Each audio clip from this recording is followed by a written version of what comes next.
destroyer, been built in the 30s. And from there we went to Pearl Harbor. Now, during those days, there weren't satellites, there weren't news stories. No one knew what happened at Pearl Harbor, except people in the service. It was all secret.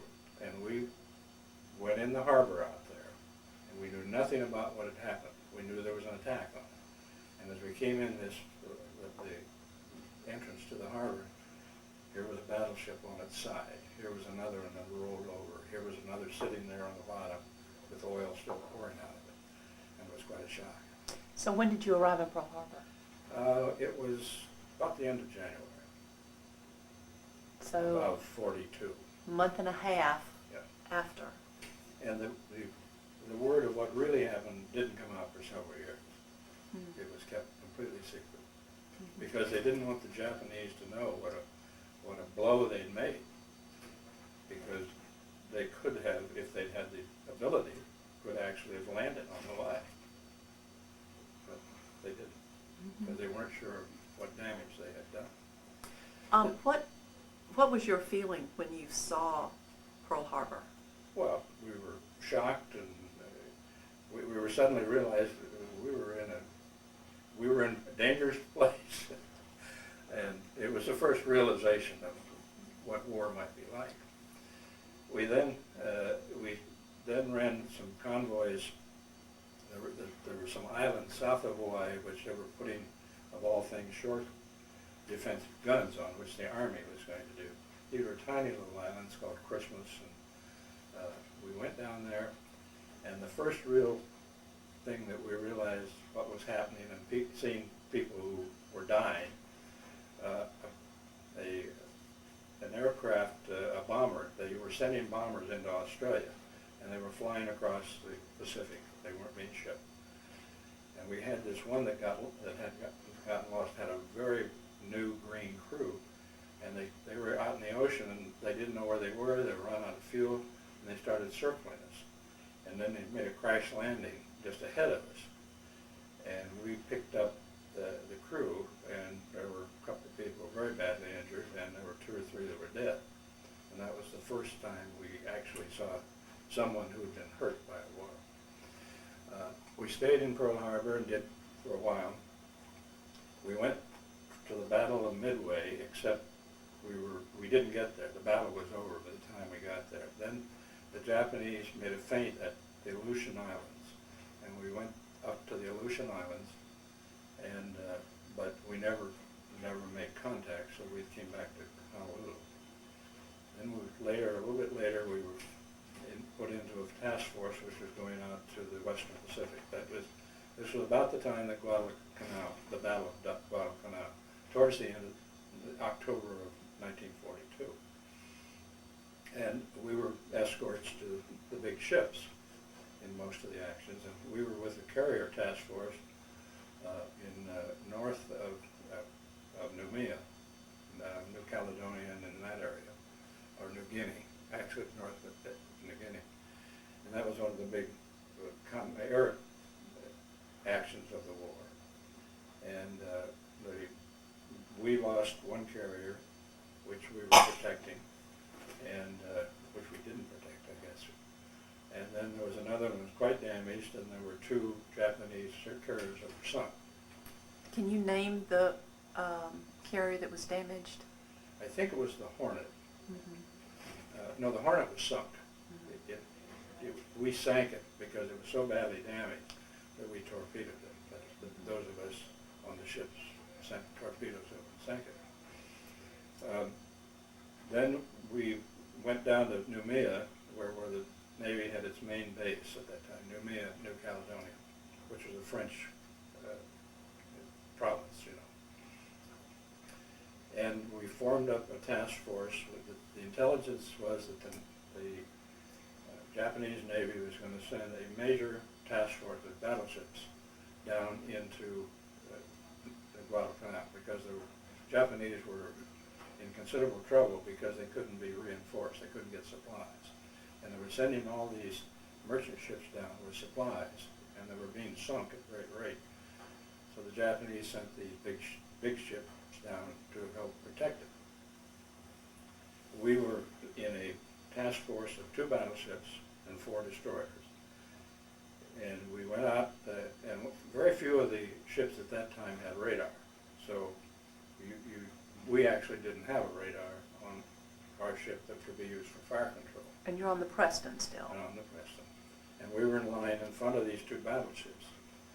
And about 2:30 in the morning, we made contact with this group, which was coming in from the north, and we were aiming sort of easterly and westerly. Mm-hmm. And the battleships had radars, and they kept telling us where they were and how close they were.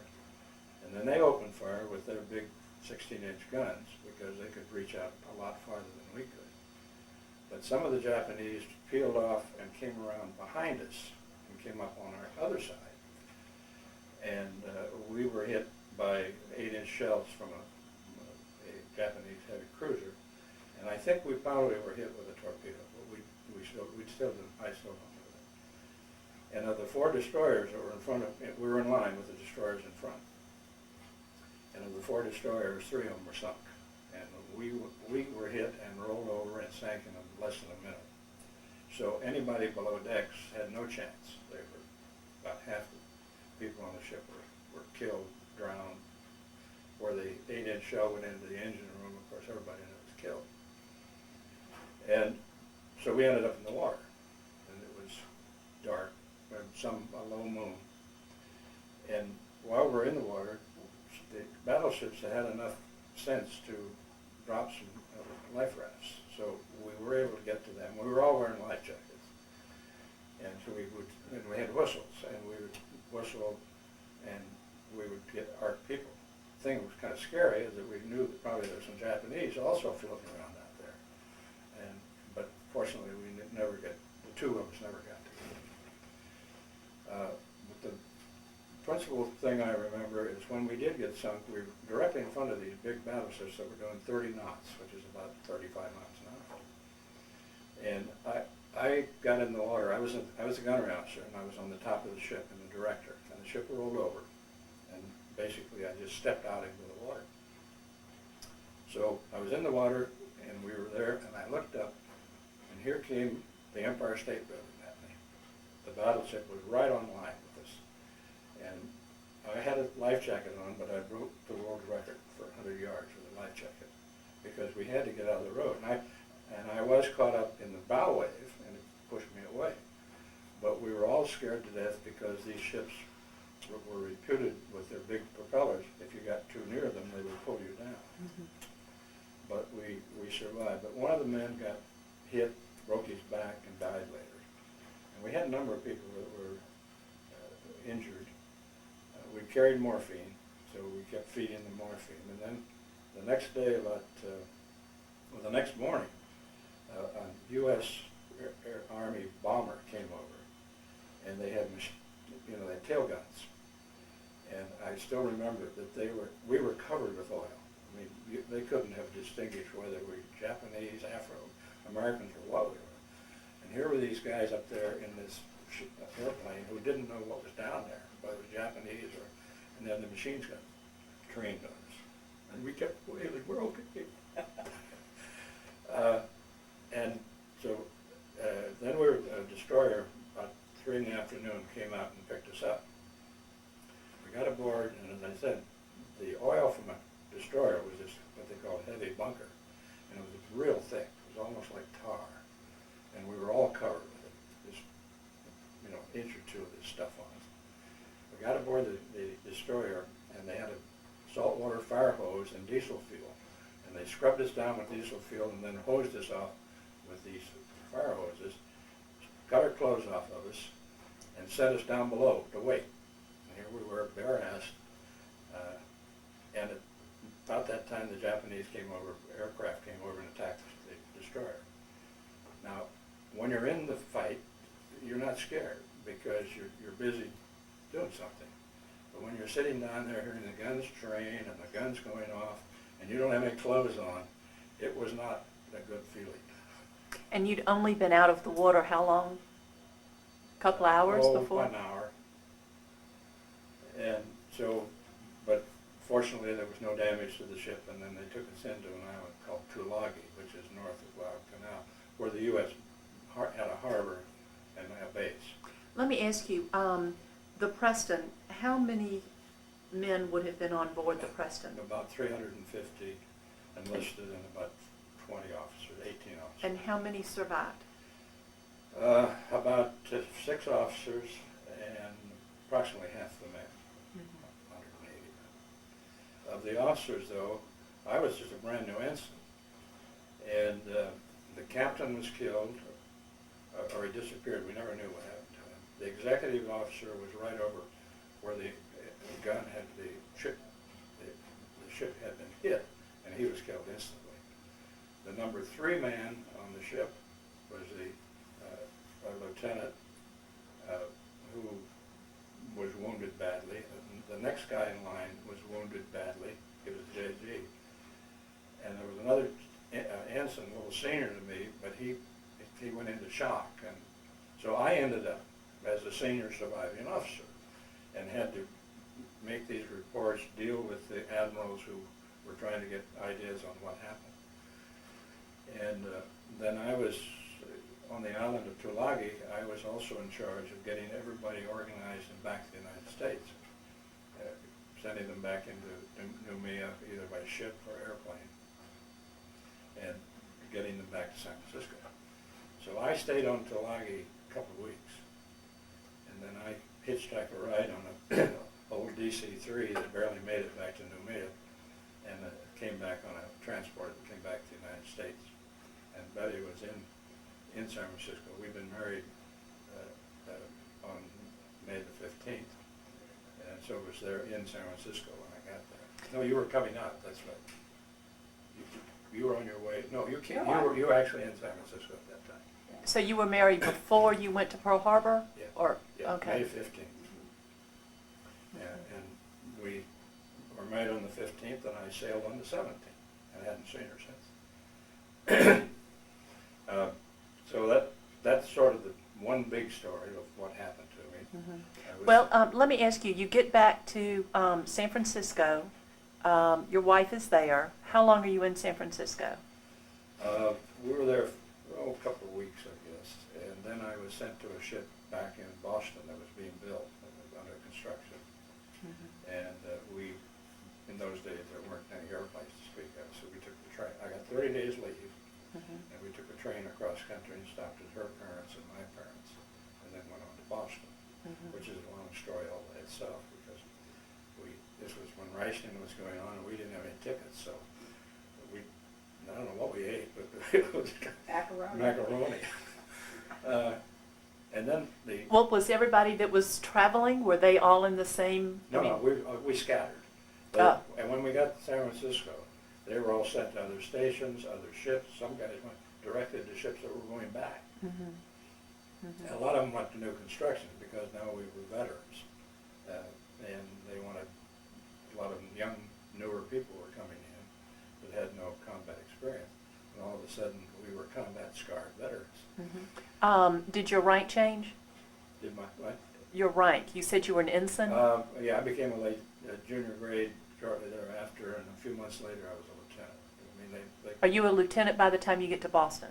I think it was shortly after that. Then I was sent back.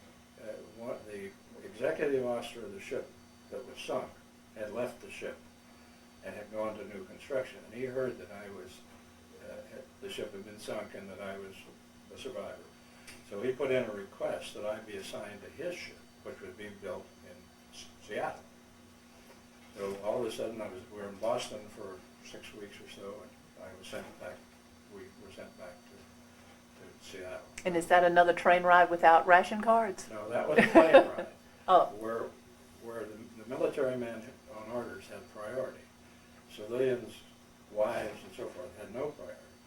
So and this is the time when you flew from Baltimore to Pittsburgh to Chicago, and you hopped across country.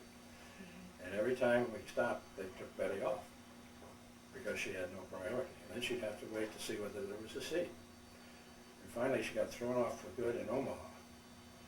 And I went on. And she fought her way across country. And if you want to get a veteran story, you ought to hear this one sometime. Because she got on a a little plane that was flying up to Denver with lost bombers in the snowstorm. And eventually got to Portland and took a train up to Seattle. She got there only about 24 hours after I did. I'd She say had that's quite an experience. pretty resourceful. Oh, that's horrible. Yeah. Then this ship was scheduled for the East Coast, so we did training on the West Coast and went through the canal and then ended up running convoys, big merchant ship convoys across the Atlantic for about a year. And this was, by this time, the submarine threat had abated. And there were still submarines out there, but the back of the submarine force had pretty much been broken.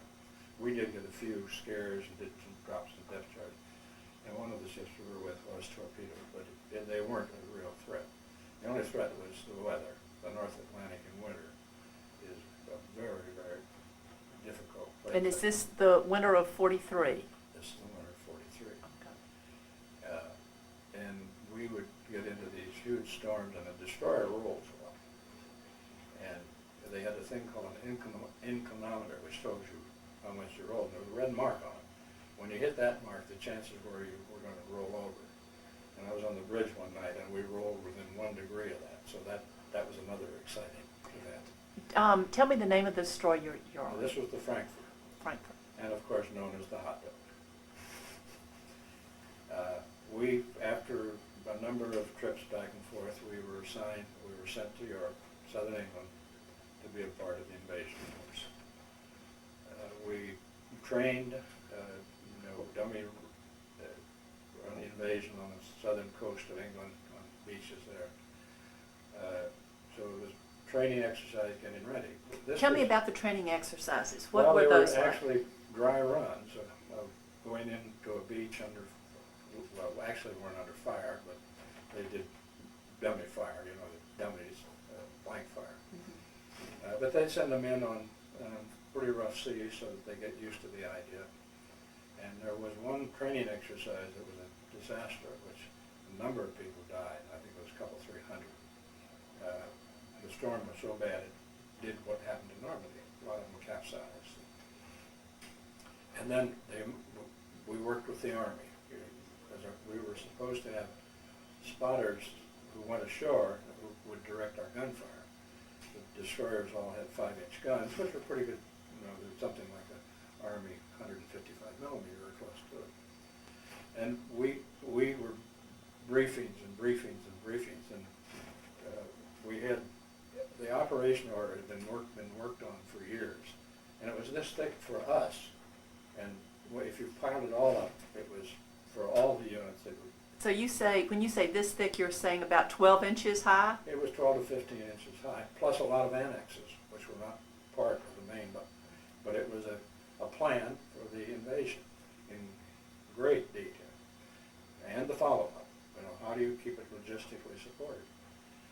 And one of the things that they gave us were these beautiful maps showing as if you were in the water looking at the shoreline, in color, and just beautifully done and in secret.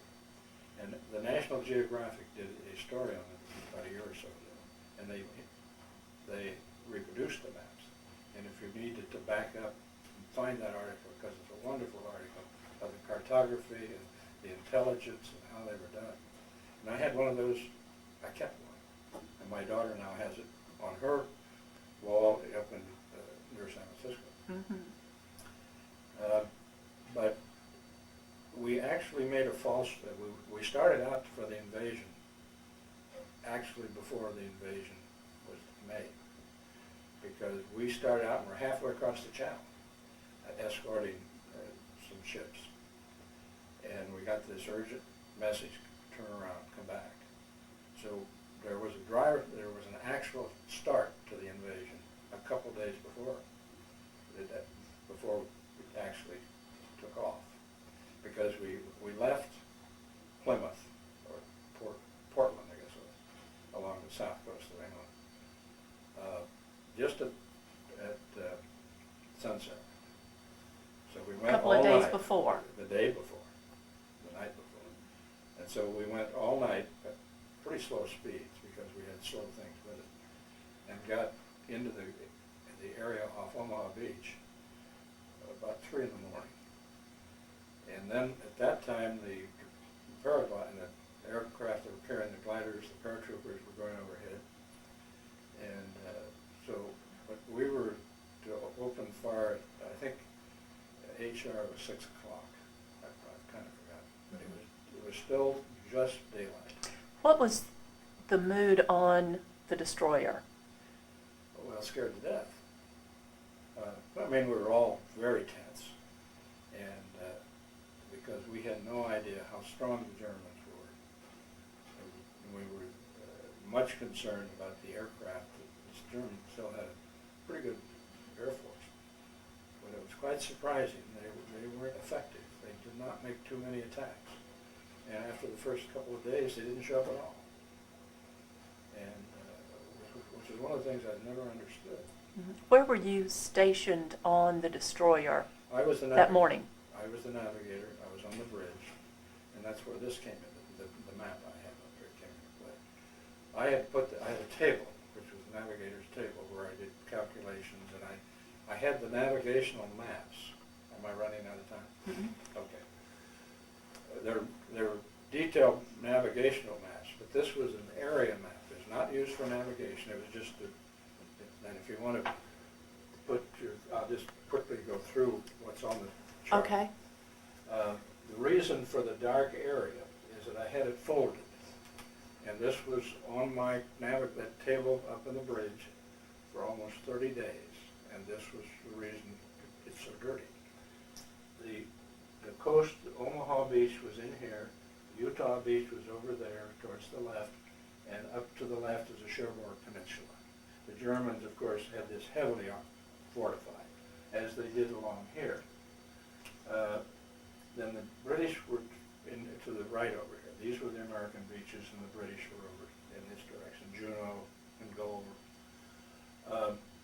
This was the plot which we had stationed, and there were little buoys planted the night we were coming in ahead of us. The guys came in early and dropped these buoys. And then these were the lanes where we came in, because this was all heavily mined. The minesweepers came in first, ahead of us. And frogmen had come in, were trying to blow up or cut the underwater obstacles that the Germans did. But the T-bars that you see, a great big thing. But the destroyers formed a screen along this outer line and down the left. We were the screen commander, and we were up in that upper left-hand corner as you face it. So we're looking at a grid, and the grid, the far left-hand corner is where your destroyer is. We were stationed there because we were the screen commander, and there were destroyers all along this line. Mm-hmm. And you see, we were pretty far from the beach. We could see it, but we were pretty far out there. And down the left side, that diagonal line, were torpedo boats, because that water in there is pretty shallow in that area. So when daylight broke and there was a tremendous, shore bombardment, the battleships came in, the destroyers fired, cruisers, but we still were out here pretty far. The landing started at around 6 o'clock, and here the landing craft had, there were transports, big ships had come in here and anchored and dropped off the landing craft. When you say big transports were out here, how far from shore? Oh, quarter of a mile, half a mile maybe. So the big transports are half a mile out. Yeah, they're in as a destroyer, you're a little further out. We actually were a little further. Okay. But we were to move in for our shore bombardment. We left it. See, we didn't get to that point. We came down one of these channels and to get in to do some shore bombardment first, and then we were sent back to set up the screen after the invasion, the landing started. Okay. But our fire control party, the Army that was supposed to communicate with us and tell us what to shoot at, was killed or their equipment was torn out. We never did hear from them. So we couldn't do anything. We couldn't see anything. And so the captain of the ship, who was 29 years old, said, I have to do something. And we had the Commodore, it's called, and we were under his command. And the captain didn't ask him. He said, Commodore, I got to go in. And he said, okay. Do you remember the captain's name? Yeah, Jamie Sims. Who was the Commodore? I can't remember his name. That's okay. Go on. Jamie Sims was from an old Navy family. Anyway, and you know, most of us, I was 26, I guess, 25. And so we could pretty well tell that from the radio traffic that something terrible was happening over here. We couldn't see too much. So as we came in over here, we left the area and came in over here. And what beach is that? This was Omaha? Omaha. All of our activity was on Omaha. Okay. Utah was not a cakewalk, but it was not difficult. Okay. The Germans just didn't defend against it. So they had taken their beach by the end of the day. It was all over. But this, they couldn't get off. These are bluffs that come up here, fairly steep bluffs.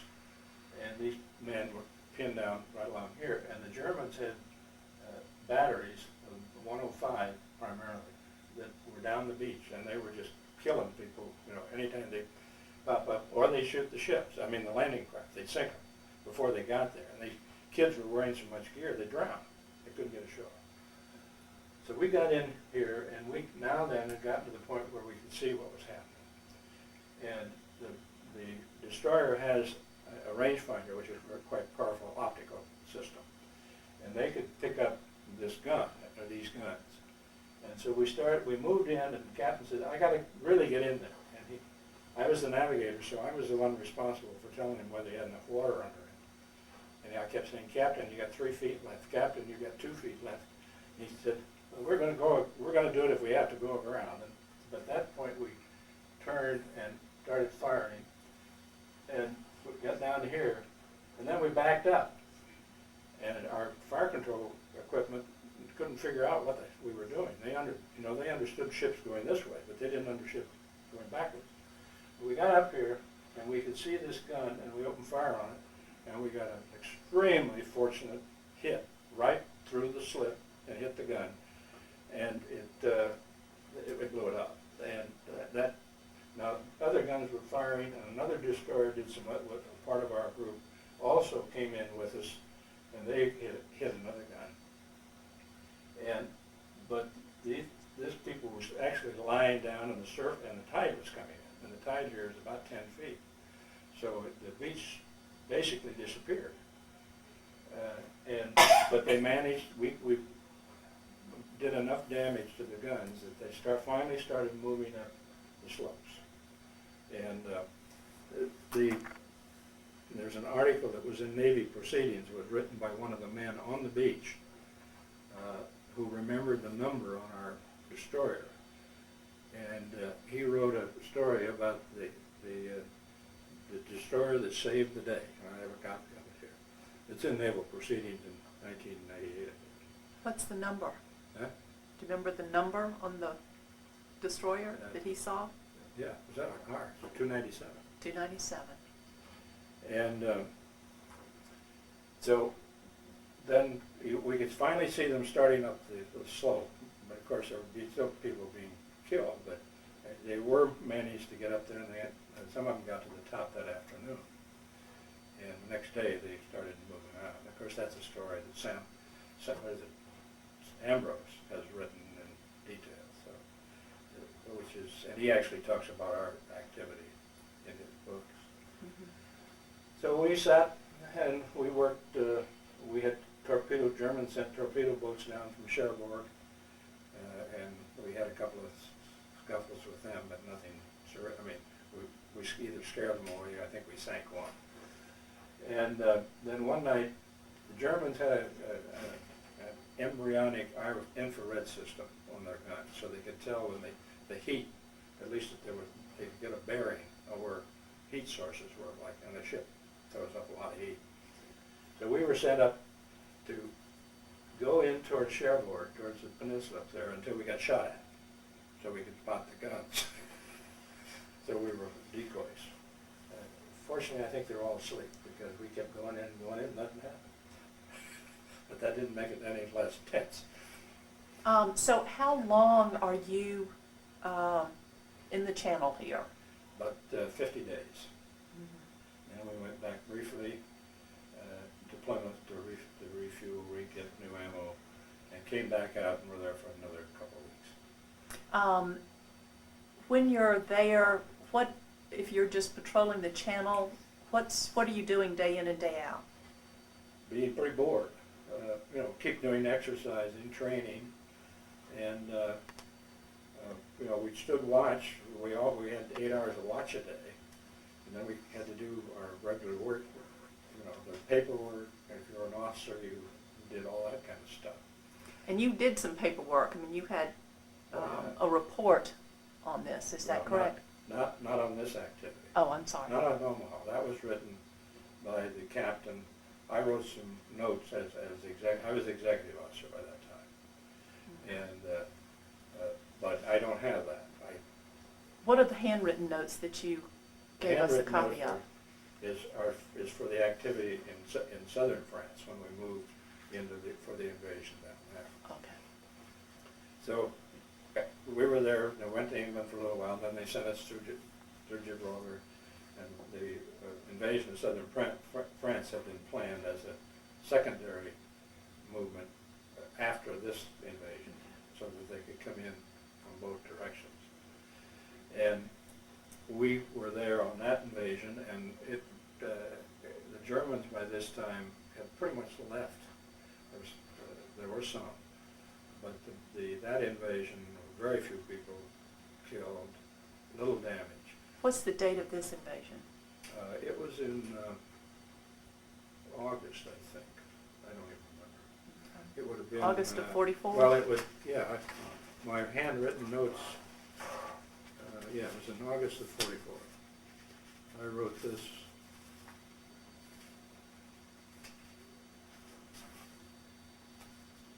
I forget. I don't have a date.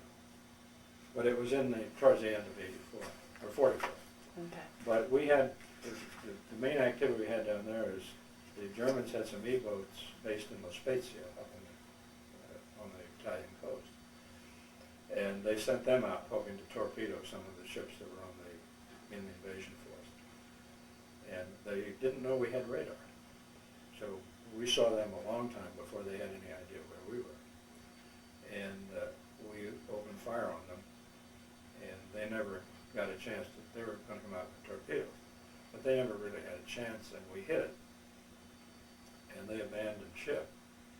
And so I was sent over as the head of the boarding party, since I was the number 2 person on the ship. And we got over there, and we went aboard, and they had opened the sea cocks. They were trying to let it sink it, and there was water coming into it. And across the line, there was a line that led across the stern, and it looked like it had tangled on something, and so I cut it, and it was a booby trap. They had tried to, when they got in the water, they were going to pull this line and set off the booby trap, which would blow up the boat. And unfortunately, I didn't pick it up and pull it. So we got back, we took it in tow, but it got so much water in it, finally just broke the line and sank. How many Germans on the boat that We you had captured? about, I think there were about 15 or 16. There's a little story in my other book that I have here called "The Hot Dog Goes to War," and most of them were real young. And the skipper was a dedicated Nazi. He demanded that he eat with us in the wardroom in the officers' country. He wasn't a prisoner of war. He was a Nazi commanding officer, and so he ate in the wardroom with us. We did pump them and got quite a bit of information out of them. One of them was so disgusted with the war, he took his Nazi helmet and cut it in 2. So, but that was pretty much the end of my activities in a combat situation, because we came back to the United States not too long after that. Mm-hmm. And the war was approaching the end.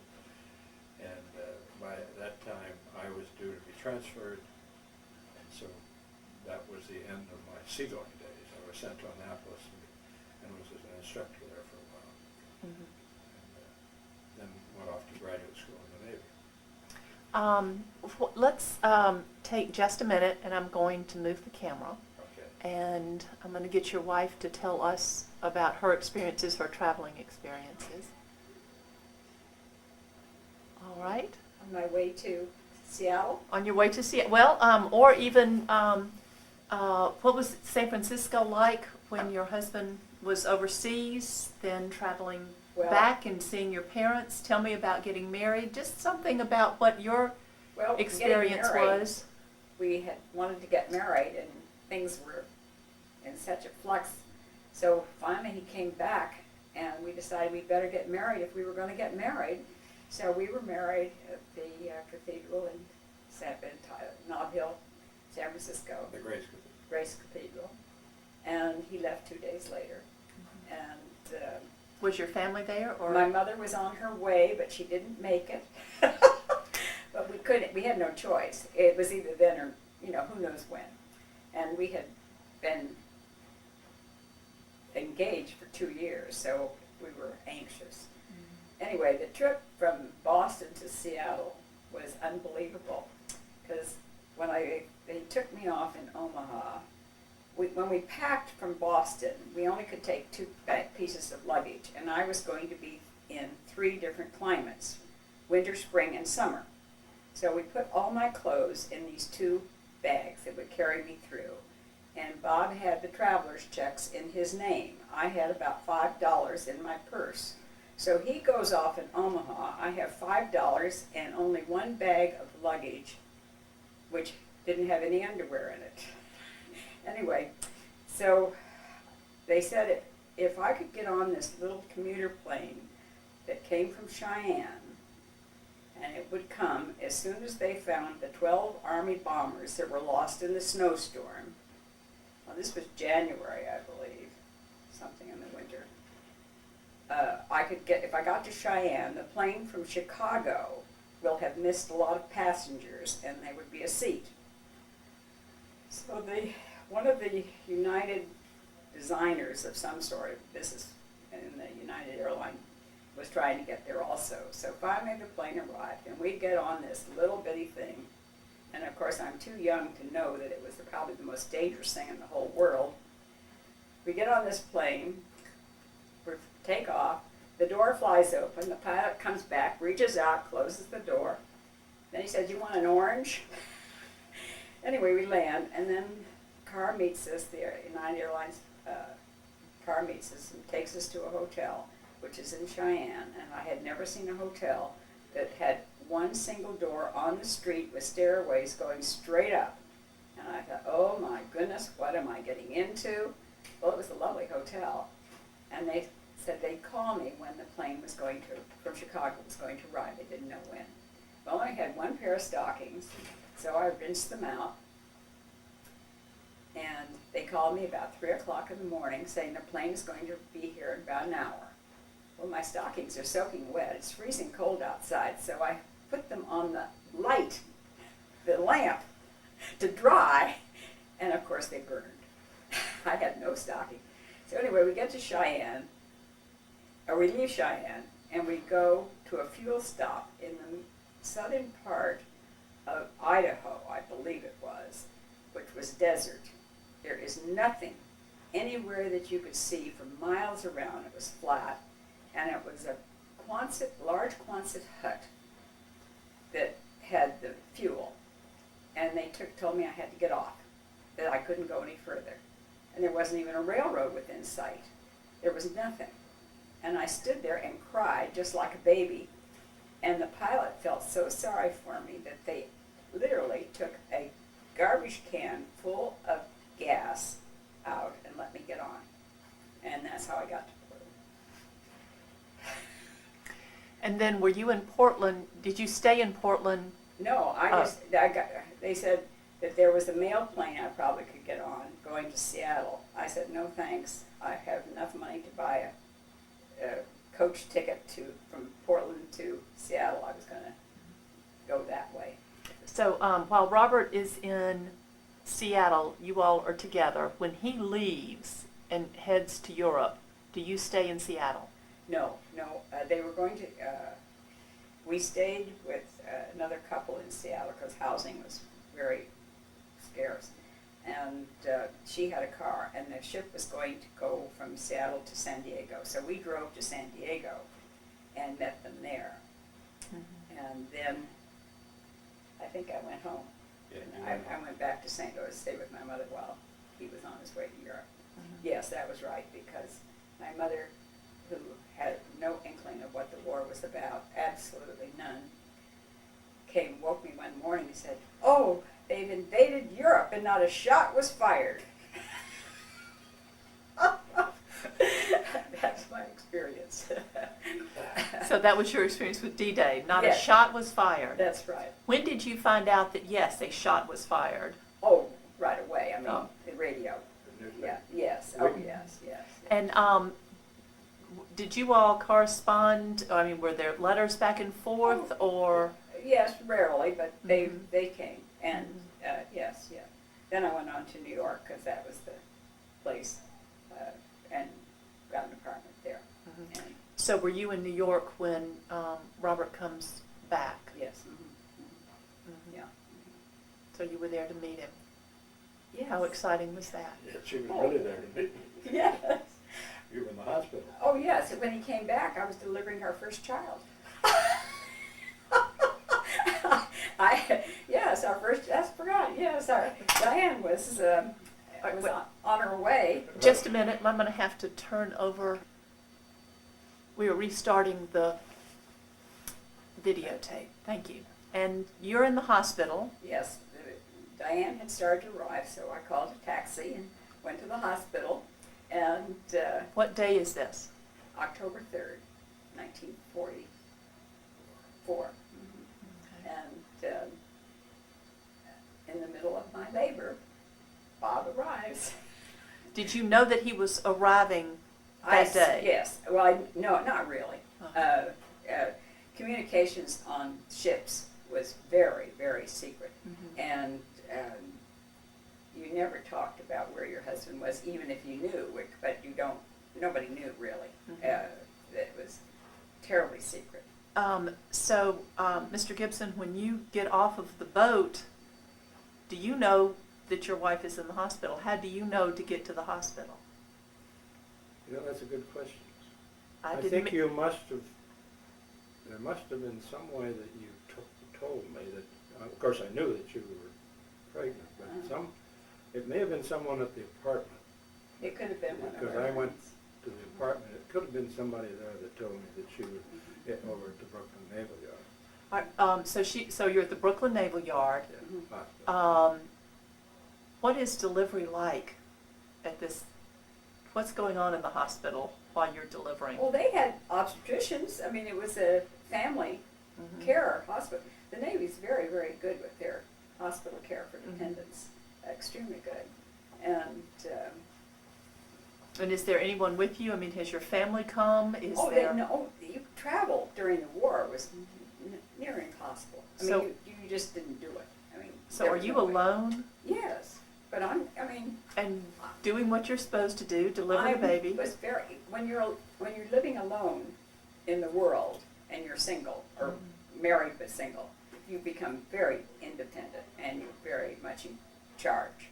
And I was very much. The only thing that sort of was funny is the taxi driver dropped me at the hospital and I paid him. And I'll say the fare was $15. Well, I gave him 20 and I stood there and waited for my change and he said, "You're not in a big hurry, are you?"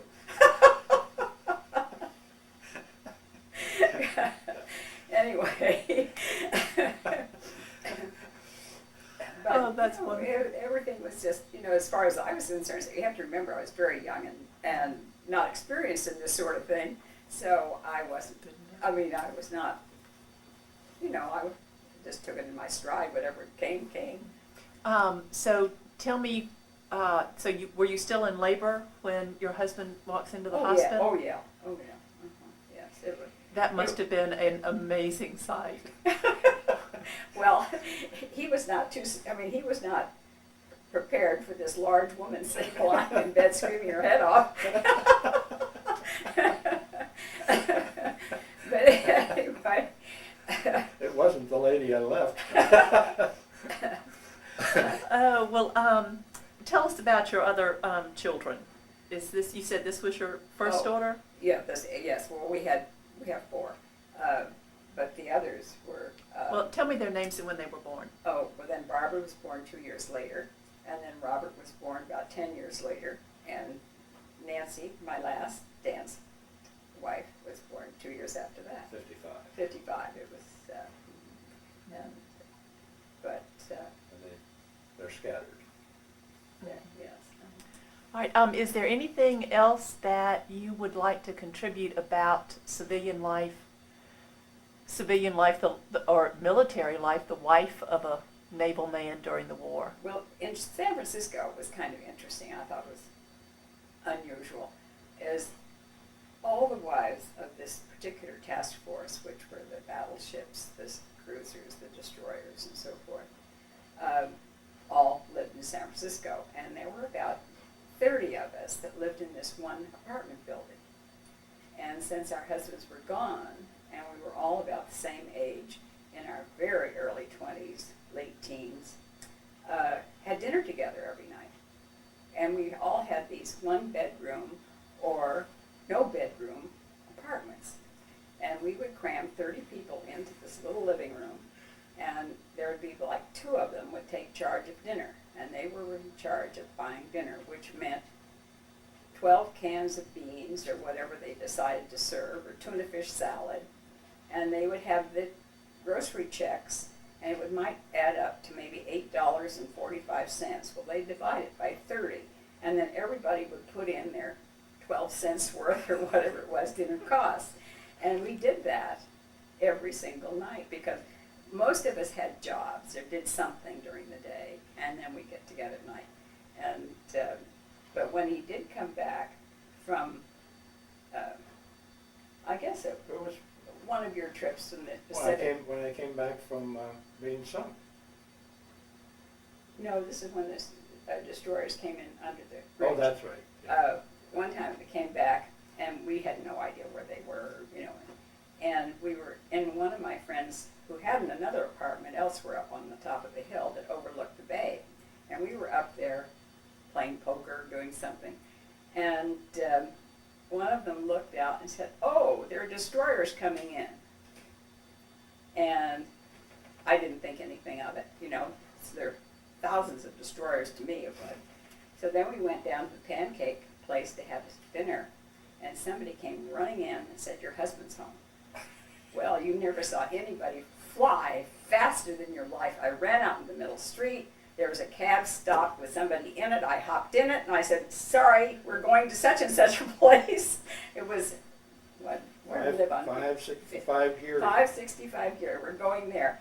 And the man was so nice, he let me go. I mean, they took me home. But anyway, I just dropped everything and ran. Oh, that's a wonderful story. This was before we went out to the far west. We did. You were convoying, I think. Yeah, we had come back to San Francisco a couple of months after we were married. Yeah, this was the first time Yeah. we came back after that. All right, I'm going to turn the camera back. We've got about 5 or 6 minutes, and I just wanted to ask if there was medals. Did you? I see that you have 2 Bronze Stars, Purple Heart. Where did you get the Bronze Stars and Purple Heart? Well, the Purple Heart was, I did get banged up when I left the ship when it was sunk. Mm-hmm. Actually, it was not enemy, it was not directly enemy action, but I got trapped under the gun, under the director, and pretty scraped up my leg pretty much. It wasn't direct, Mhm. but they gave Purple Hearts for that. Mm-hmm. And then the Bronze Stars. The Bronze Star one was for the event with the torpedo boats when I went because I had not done anything too dumb. The other one was actually for being in the invasion of They sort of, there's a hierarchy of medals, and so what they do is in the command structure, they give the Legion of Merit to the top commander, and the captains of the boats or the ships would get something like a Silver Star, and then I was at the Bronze Star level. We had to have done something, but it was so those were the two. That was sort of a routine thing. The one with the Evo was somewhat unique. When you were engaged in battle D-Day, or at any other point, did you realize how big this event was, how historic it was? Did you have any perception of how this would change the world? The invasion, definitely yes, because Eisenhower had sent out essentially that says you're going to be getting involved in one of the biggest things in the history, and don't foul it up, sort of. But the one in the Pacific, we were at that time we were struggling to not get overrun by the Japanese, and we had been pretty badly, and we were struggling back. So I don't think we saw much there which said, hey, this was a big event. And actually it didn't. It turned out in history books it's sort of a little paragraph. D-Day is written about forever. So it was pretty obvious to us that we were in something that was quite historic. When you pulled into Pearl Harbor for the first time, did you know that that was historic? Well, we knew enough about Pearl Harbor that we knew there was damage. The Navy had sent out some things that said, but they didn't give us any particulars. They just said that there were, and they, there were two destroyers in dry dock that got hit and blew up. Now it's pretty hard to hide that, and so there were things about what we'd lost and how many had been killed. So it was just the size of the damage, or the breadth of it, that was shocking to us. And you can say, hey, the battleship got sunk, but that doesn't mean anything to you unless you go in there and see this thing all beat up and oil pouring out of it. Is there anything that you want to add, any part of the story that you haven't told? Well, probably about 2 hours worth, but which I'll think of after we leave. But I think there is one thing I wanted to go through. Let me see if I can find it. The thing that I think was different about the war is everybody knew what we were doing. We knew what the objective was. It didn't make any difference whether it was the admiral or the first kid, enlisted out of Kentucky, first time he had shoes on. But we tended to form pretty cohesive teams. If you're on a ship or you're in the Army or in an Air Force, Army Air Force squadron. So because you knew you were going to be together for a while. And but I have a little poem here that was a young kid came aboard who was almost illiterate. Came out of, I believe, the hills of Kentucky. And he was always getting in trouble because he wasn't very smart. And I want to make sure I find it. Just give me a minute. See if I can find it. A brief pause, and if you want to read the poem. Yeah, I had the question of if I had something more to say, and I was pointing out that we knew the objective in World War II, and we tended to be in organizations that lasted for some time, and so we became a team. And a young man on the ship that I was on was almost illiterate from schools in Kentucky, and we had a reunion some 50 years later, and he brought this poem with him, which he'd written. He said, this is where I grew up, where I lived from 17 to 21. This was my high school, my teacher, and my peers. This was my home, my job, a new life of sorts. This was my library, my theater, my ticket to worldly ports. She was both beautiful and deadly, and the only one of her kind. She was a sleek and fast little bit of molten Mother Earth. She carried me across the ocean to a world beyond my dreams, and, excuse me, and to a store of memories to cherish as long as there are seas. Oh, that makes me cry. Anyway, he became a very successful man. What's his name?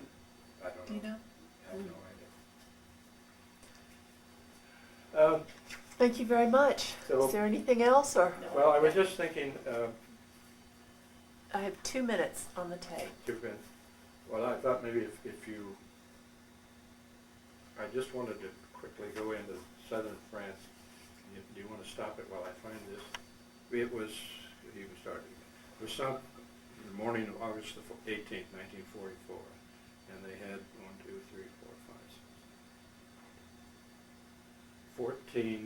14 people were aboard, one officer, Ernest Swinson, who was the captain, 22 years old. The rest of them were all younger than he, except for one mechanic named Wolfgang, who was 26.